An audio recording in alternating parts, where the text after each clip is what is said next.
How to help your teens deal with puberty concerns. Hi, you're welcome. My name is Dr. Ayo Adenuga.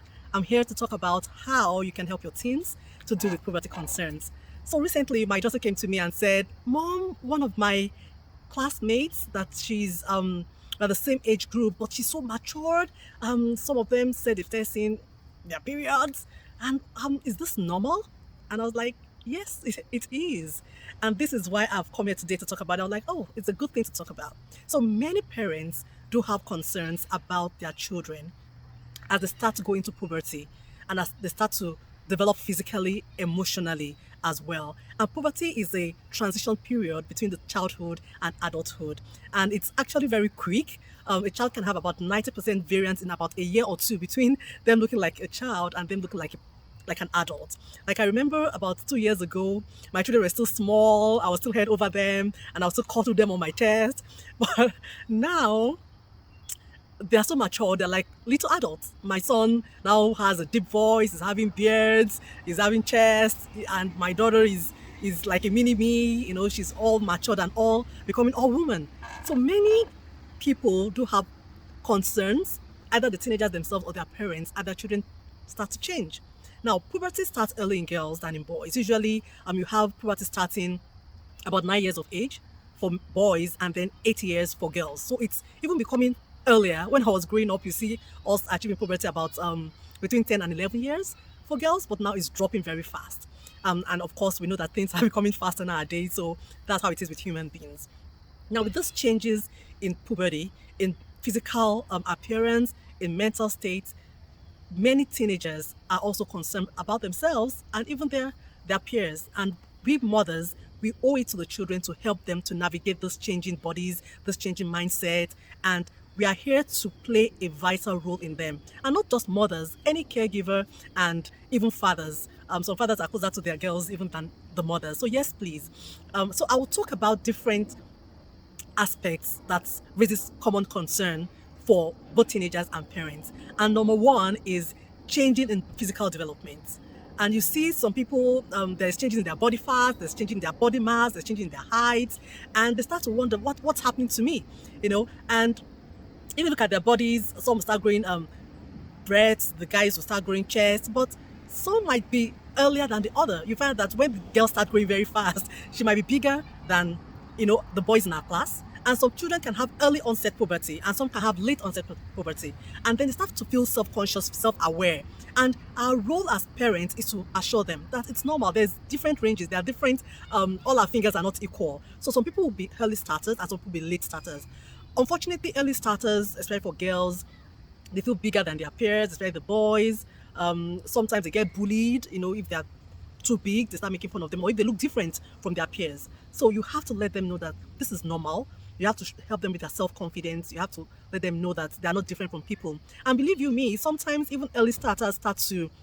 So you have some people that will just shoot up and then they'll start to plateau at a particular point. And then you have some late starters that after a while they'll just meet their friends and even outshoot them. So never allow how they start to determine or to make them feel that that's how they will be, in future. I remember my daughter and my son. My daughter started fast, and at the point she was competing with my son, and at the point she was higher. But I looked at them recently and I said that, oh, my son is getting taller than my daughter now. So please assure them and reassure them that it's not like that. Now, body image is something else that you need to deal with. Many of them have concerns about their body image. Am I too thin? Am I too fat? Am I skinny? And they start getting worried. Now, you have to emphasize their inner strength, their strong points. What are their strong points? Are they brilliant? Are they smart? Are they kind? Are they compassionate? Are they helpful? You have to let them reduce them having their confidence in how they look. Fine, how we look matters, but our confidence shouldn't be in our physical appearance. It should come from within. So you have to start building your child's confidence from within. What are their strengths? What are the things that they bring forth? What are the things that they're above average in? Bring it out to them. Let them see that they have a lot of good in them, and that will definitely help them. And talking about even body image, when we want to go for swimming, my son like, how am I looking? I have to start exercising, to bring up my six packs and everything. I'm like, you're just okay. But another thing is, while we want to accept them for how they are, you also have to know what the limit and the average range is. At the time, I was like, oh, my son is not growing as well as I would want him to. And it was even concerned about himself. But we went to the doctor. The doctor measured. It was like, he's of average height. He's within the limits of how he should be growing. His height is okay. His weight is okay, and like you don't have any problems with that. So you need to also know what the facts are and let your children know. But when they are growing obese, you have to let them know the health implication of being obese. There are a lot of health implications of being fat. Back home in Nigeria, when a child is chubby, we are happy to say, oh, you're chubby. But being chubby and being fat is not necessarily healthy. Okay, so they have to eat well healthily. They have to have healthy meals. They have to have exercising routine that helps them. You have to let them that it's for their own good and nothing more. Not to shame them, not to let them feel bad about themselves, but to let them take informed decision, to let them know that you need to be healthy for your own good.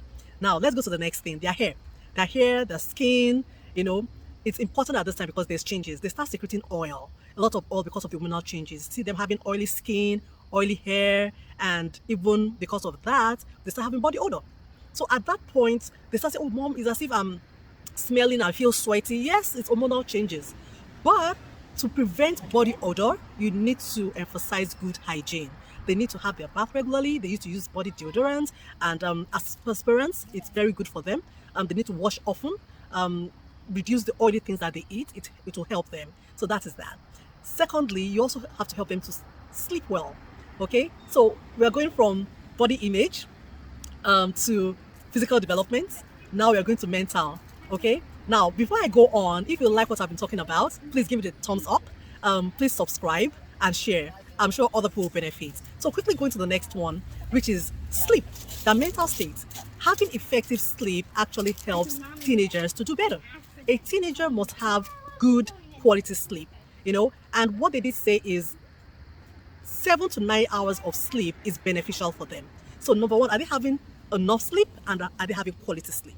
These are things you have to do. When children don't have quality sleep, they are not as focused, their performance is not as good. You find out that they are more irritable and they are more aggressive. So by the time they have enough sleep, it helps their body system and they do better. How can you help them to do that? By ensuring that they sleep on time, having a good bed routine. What time are they going to bed? If they're going to bed 9 o'clock in the night, 10 o'clock in the night, let it be constant. I've had this challenge with my son. Because of hormonal changes, they tend to sleep later. They don't fall asleep as early as they used to before. It's the time of 8 o'clock, 8:30, 9 is almost gone. Apart from that, he has loads of homework to do from their school. And he's just there on his computer, faffing it out, trying to meet deadlines. And I understand that, okay? And this impacts them a lot. But in addition, he has to wake up very early as 5:36 to make school. The bus comes at 6:30, So how do you help them? Is number one, to help them to sleep at regular time. If it's 10 o'clock, let it be 10 every day. Reduce screen time, especially towards when they're about to sleep. Help them also to reduce the light in their room. Let it be dim light. Let the ambience be good. So when they sleep, and they have their bath in the night. So when they sleep, they have good quality sleep. So we've gone up to the mental. The other one is breast. The girls are looking forward to be matured in developing breast and all those things, but boys also develop it. And unfortunately, some boys that have a lot of body fat have what we call gynecomastia. Gynecomastia is breast in boys. And boys don't like that. They want to have their six-pack, they want to have their muscles, they want to look firm and nice. But still, for boys that do go on to have that gynecomastia, it's either due to body fat, which would go away when they lose weight, or as they start exercising, it firms up. So encourage them, reassure them, it's just for a while. Very soon their hormones might level up, and reach a plateau that they start having start resolving. So assure them, help them to feel good about themselves, help them to feel normal, and then bring out the positive in them. Another thing is menstrual period. Some girls develop menstrual periods earlier than the other girls, usually to be about 10, 12, but it's coming down to 8 years now and even 9 years. And it's actually a great responsibility for children to start having their menstrual period at that early age. But you need to educate them. You need to let them know that for some age groups, it is normal. But what should you do when the child is in pain? Encourage them to use pain relief over the counter, like Tylenol or paracetamol that we call it in Nigeria. That's acetaminophen. Help them to take their bath, take warm drinks, change their sanitary as often as they can, so that it won't be smelly or it won't lead to infections. Let them know that it's part of becoming a woman, and these are changes that are important. So these are the major common concerns that teenagers would have with their body.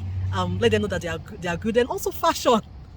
Fashion is another concern. Now they are more conscious of their sexuality. They are more concerned about how they used to be. Before I used to force my daughter, wear this, wear that. But now I see her wearing very smart, nice clothes. And she's like, Mommy, what do you think about this? I'm like, oh, this is good. What do you think about these colors? This is good. Before she's like, I don't care about my wardrobe. But now she's like, Mom, I need more clothes in my wardrobe. I'm like, yeah, my daughter is growing. Now she's more conscious about it. My son will say, buy me this, buy me that. But the thing you could do is also to help them to make multiple choices from what they have. We don't have to go to the store to buy too many things, but you can teach them to mix and match and make do with what they have. And if they don't have enough, you could purchase for them, because at the end of the day, they want to be on top of their game. You know, they want to be out there. They want to feel good. They want to look good. And so that is what I have for you. Now, what is the role of mothers? I've said it as I was going along.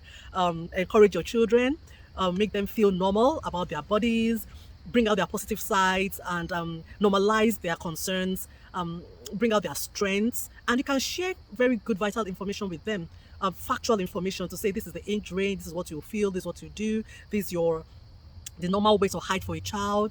But most importantly, let us also mentor them. Let us mentor them in the sense that what are the good characteristics that a mother should show that a child can adapt. Okay, good character is important. Also, share with them your past experiences.